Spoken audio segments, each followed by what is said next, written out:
Hexagram 3, the I Ching, difficulty at the beginning. Oh, this is a good one. Yeah, and I think we've all been there, right?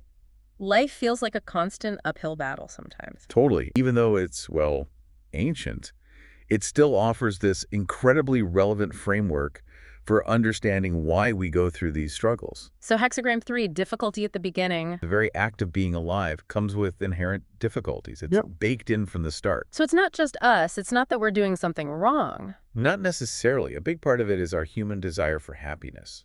We're hardwired to seek it out. Right. Everyone wants to be happy. Absolutely. Yeah. But, and here's the catch, unlike heaven and earth, which just exist, our pursuit of happiness usually comes with conditions.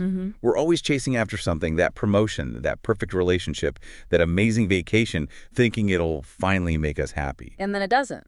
Or it does, but only for a little while. Exactly. We get caught in this trap of external validation instead of finding that peace and contentment within ourselves. Well, how do we break free from that trap? I read something about thinking about 3 levels of growth. Yeah. Okay, so level 1 is where most of us start. We're focused on achieving personal happiness, but through external means, like that if-only mindset we were just talking about. If only I had this, then I'd be happy. But then, level 2, this is where things start to shift. This is equanimity. It's about understanding that happiness isn't just this thing we chase, but a sense of balance we cultivate within. So less about what do I need to be happy, and more about how can I find peace within myself no matter what's happening around me. You got it.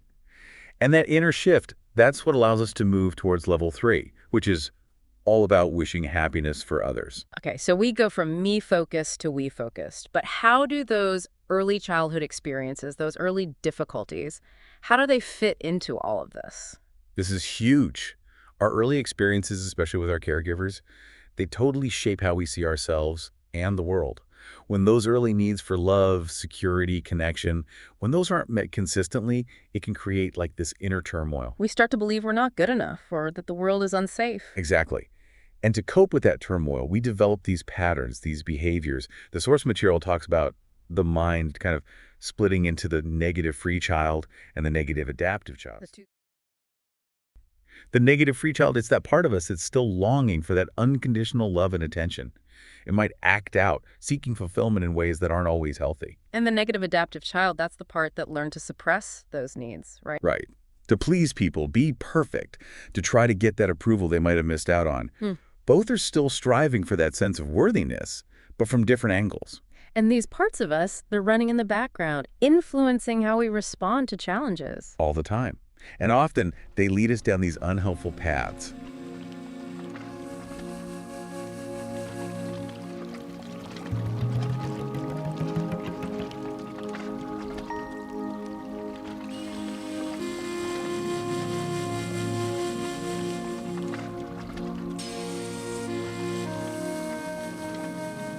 But it stands for criticism, rescue fantasy, aggravation, and planning.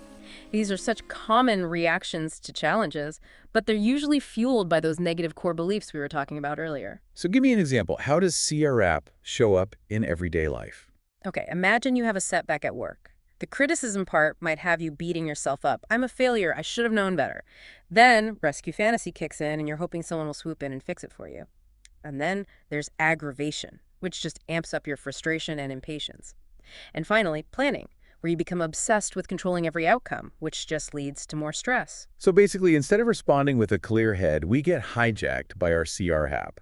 A3CBM, acceptance, acknowledgement, appreciation, beginner's mind, and compassion. So it's about approaching these challenges with more, understanding. What does that look like in practice? It's about shifting from reaction to response. Acceptance is about saying, okay, this is happening. Acknowledgement means you're honoring your feelings, even the tough ones. Appreciation is about finding the good, even in difficult moments. Beginner's mind helps you see things with fresh eyes.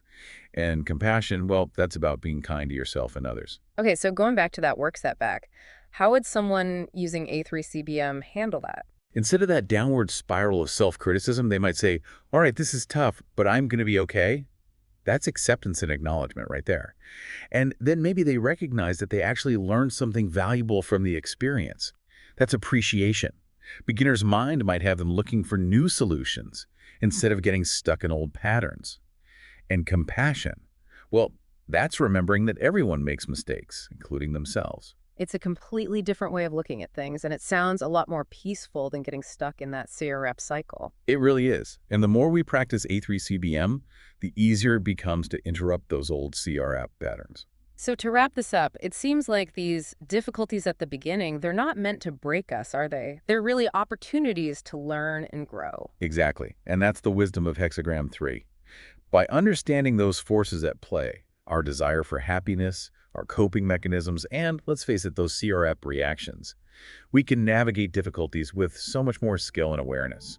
It's realizing that challenges are inevitable, but it's how we respond that truly matters. 100%. It's a journey, and we're all just figuring it out as we go. Every challenge is a chance to learn and evolve. This has been such an insightful deep dive. Thanks for joining us as we explored Hexagram 3 and those powerful tools for dealing with life's inevitable challenges. Until next time, keep exploring and keep diving deep.